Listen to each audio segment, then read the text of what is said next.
that I have a colleague in that department store. She's a part-time real estate agent. I say, oh, if she could do it, maybe I want to learn something new just to give myself like an extra skill. Big it up, big it up. Yeah. Lean in my face. Yeah. Here we go. Yeah. Here we go. Welcome to Let's Talk Real. We are here with Miyuki Lin in Columbus, Ohio. We're here at Inman in New York City, but Miyuki's here all the way from Columbus, Ohio. Why don't you introduce yourself? Tell us a little bit about your real estate business in Columbus. Okay. First of all, thank you for having me. So I'm originally from China, and then I have been doing real estate 6 years in Columbus, Ohio. Initially, I was just visiting my parents, and then that's like a plan B of my life. I'm the person who's always like having contingency plan B. If one doesn't work, I still have like a couple other plans to go. That's how my brain works. That's right. And so 5 years ago, you're just visiting, and then I guess you got stuck there. How'd that happen? First of all, I needed money for vacation. So I start my first job, sales job in like Saks Fifth Avenue, selling like a luxury handbag, which it teach me a lot of like lessons about like a service side. It's about like a delivery, like what customer wants. So that's how I start that. And then after that, I have a colleague in that department store. She's a part-time real estate agent. I say, oh, if she could do it, maybe I want to learn something new just to give myself like an extra skill. So that's how I get into it. And then somehow it felt like, how do I say this? A hurricane. So you are kind of like a drifting on the ocean. Not sure. I did pretty good on the sales floor at that time. But somehow it's just like a drifting to the shore.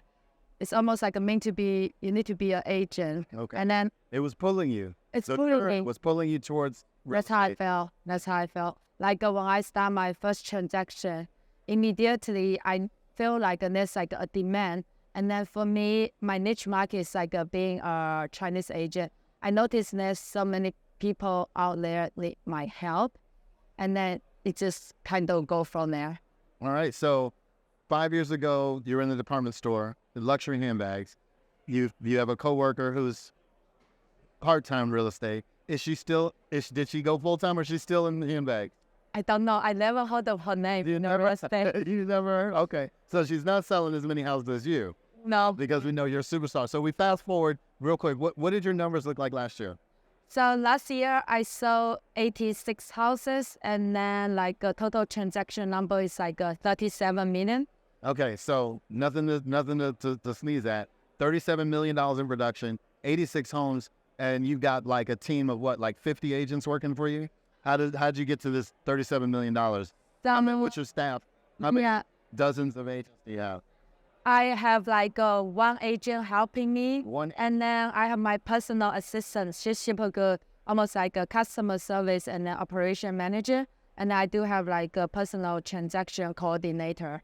And then I do have like one staff, almost she's helping me like running around the town, like network. Outside services, right? Yeah. Doing lock boxes, signs, Yep. picking up documents, dropping off documents. Yep. Got it. And so now one buyer's agent.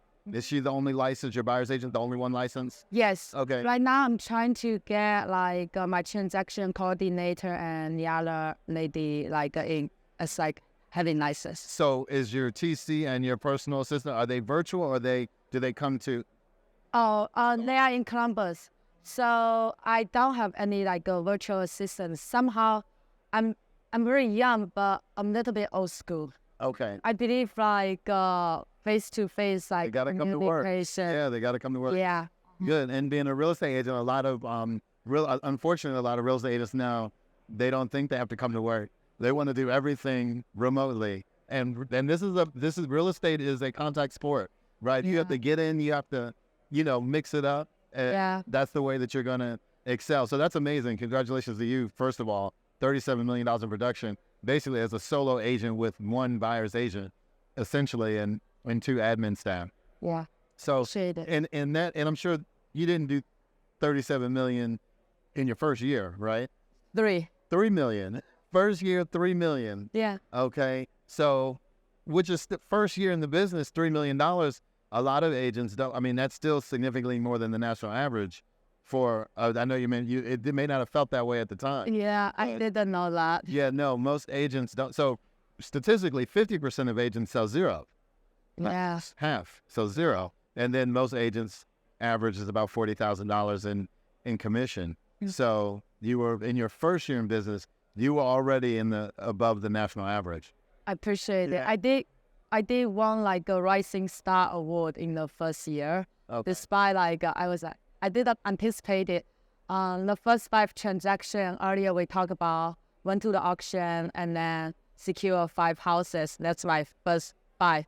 Easy. Right, right. Much easier than your next 5, right? Yes. All right. It's kind of weird way. Yeah. All right. So tell us a little bit about, you said you had a background in, obviously in department store sales, luxury handbags. What'd you do before that? I mean, what'd you do before Columbus? You went to Columbus, but what'd you do before then? So I was study marketing in Old Dominion University. During college time, I think I'm always that person having slightly entrepreneurial spirit. I was helping people, taking pictures, charging them $100 per hour per session, and a little bit of that, and then doing a little bit of car sales. Just helping people buying the cars, buying, not selling the car. It's very interesting. I also got commission from that. Okay. That's about it. Carl, so you were working at a dealership, or you were just doing this It's private? Private. It's a private dealer. Okay. Okay. Pretty. So I imagine these are luxury cars. No, it just it just a cars I'm not sure if this should be on the podcast, but we could. Apparently, it's really expensive to so if you purchase a car in China, you always have to pay for a tariff fee, right? So it's a small a boutique helping them buying a car from US, send it back to China. Okay. So I got commission by buying a car. Okay, got it. So working with kind of a dealer and helping with the process, making it easier for clients. So Yeah. So Saving money. saving money. So you've been in service for a little while then. It is. Sales and service. Mhm. And I know you told me when we talked before, you're not and you don't strike me as a pushy salesperson. So you're not trying to make people buy, hurry up and sign, and sometimes agents get a bad rap for being pushy, but that's not your style. I would say it's a situational base, right? First of all, I want my client to be comfortable to make a decision. So I like to provide them a data support, about how much this house is supposed to worth. That's offer we need to submit on. That's house where I want to sell. Second, the emotion has to be aligned, right? People agree with you. Oh, I understand your data side, but emotional end, buyer has anxiety of to make a commitment. Oh, maybe this is the first house I saw, and then do I have to make an offer on this one? But from the agent perspective, I intuitively know, oh, even this is the first house you saw, but if you miss this house, I'm just not sure after 6 months later, I will find the same house. And that time, I might use my a little bit pushy energy to make sure he doesn't miss a house. But in general, I want people taking the time to process the information to make a decision they feel comfortable. I don't want to be the agent say, oh, you have to do that. It's not part of me. Yeah. Yeah, I get that. I get that from you. So, and you're big on that energy. You seem like you're better at attracting clients and then using encouraging words to get them to make the best decision that is the best decision for them. Yes, based on my past 5 years of experience, I saw 300 houses probably, or 400. I lost a track. Okay, 300 or 400, just losing track, right? And that's a problem that a lot of us would like to have. Where we're selling so many houses that we kind of lose track. Yeah, forget my goal is always forget about the number. improve your service, the business will come to you. Yeah, that's a good model. Forget about the numbers, improve the service, and the business will come. Yeah, be the if you want to be the agent, be the best agent you can be. It's not just being the agent. You bring out a lot of human out of you, right?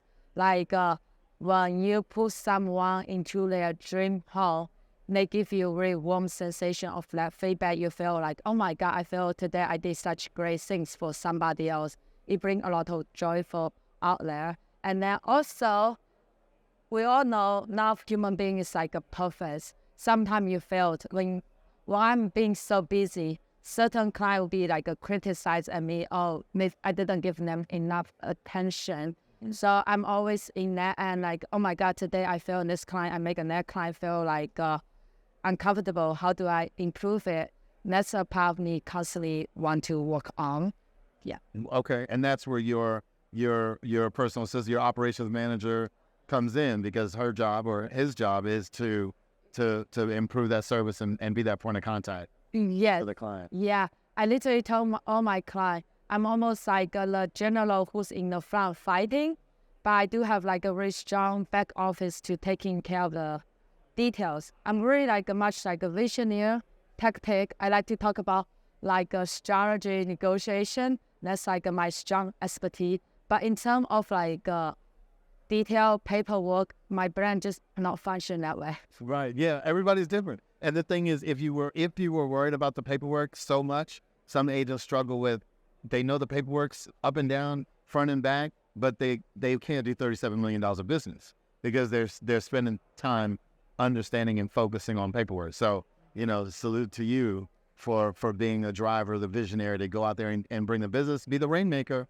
for your team, because you're changing lives, you're helping folks and get into homes in Columbus, and you're changing the lives of your team. Yeah. I also feel that being honestly, I never think about one day I'm going to build my real estate team, because I'm having such a free spirit. And then being a team leader bring out a lot to me that I feel I have to be responsible for my team. And I want to see everyone not reach their own career goal and then their personal goal. Okay, good stuff. So speaking of free spirit, what do you like to do in your free time? I heard you travel a little bit. Yeah, so far I've been travel 36 countries. Apparently there's 195 countries out there. There's so much I want to see, I want to explore. Outside of travel, 36 countries. Yes. Okay. Yeah, and now I really enjoying surfing. So apparently so for the last 3 months I've been to El Salvador and Brazil and Hawaii. It's all my surfing trip. So in the last 3 months. Yeah. El Salvador, Brazil, Hawaii, just in the last 3 months. Yes. Okay. Surfing. Okay, that's good stuff. And your team is running your real estate business back home, I assume, right? Your buyer's agent's working, Yeah. Okay. So far, my goal, honestly, how do I say this? So my goal is to build a business model, and then it's able to fully to run it regardless where I am. But in the meantime, I also want to be there, right? How do I say this? I want to be there for my client. I want to be there for my customer. But I also want to be there for Miyuki, who is a human being who want to experience the other part of a personal growth, surfing, learning learning Spanish or a Portuguese language, or just going out experiencing food or go hiking in Sedona. So it's kind of weird. I want to have all the human experience.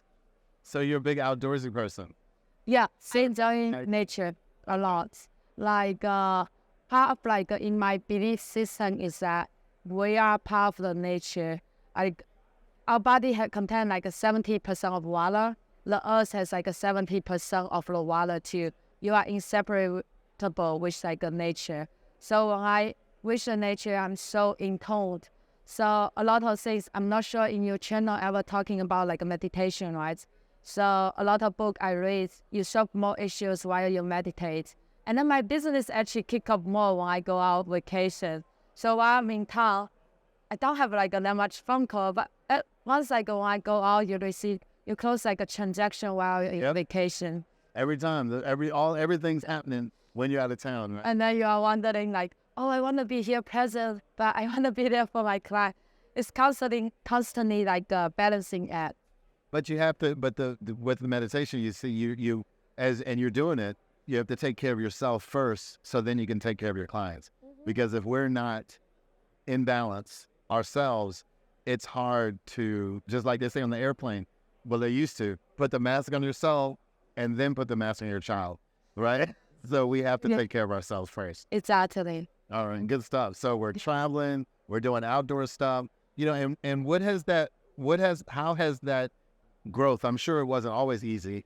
Tell us about some, some challenges that you had along the way of, when you weren't sure if it was gonna, actually work out. I mean, it's working out now, great, but I'm sure it wasn't that way the whole time.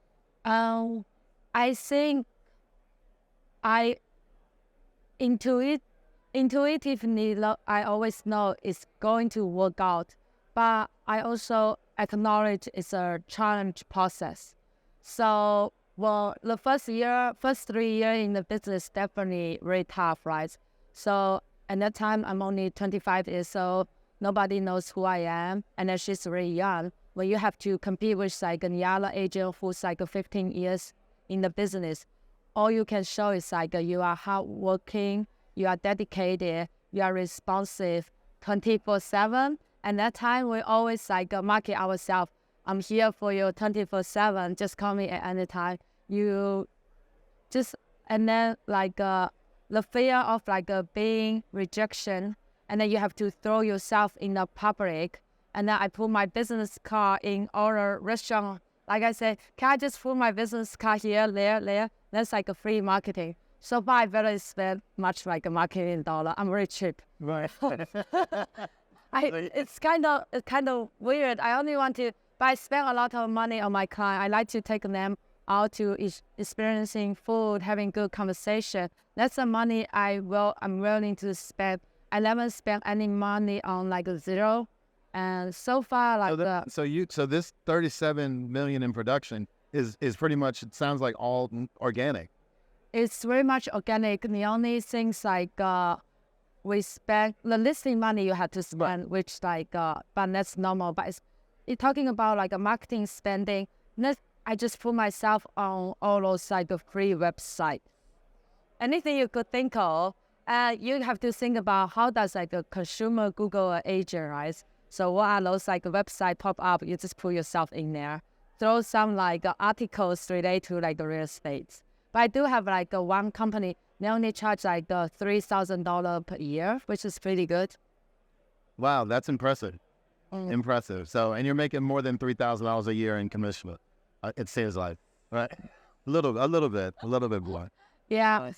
Yeah, I did good. Okay. Yeah. No, that's awesome. So let me ask, if I wanted to join your team in Columbus, or wanted to buy a house in Columbus or sell a house in Columbus, how would we reach you?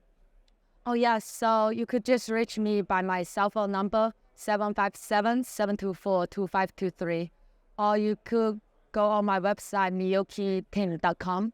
Okay, MiyukiTeam.com. MiyukiTeam.com. Team.com. Okay, MiyukiTeam.com.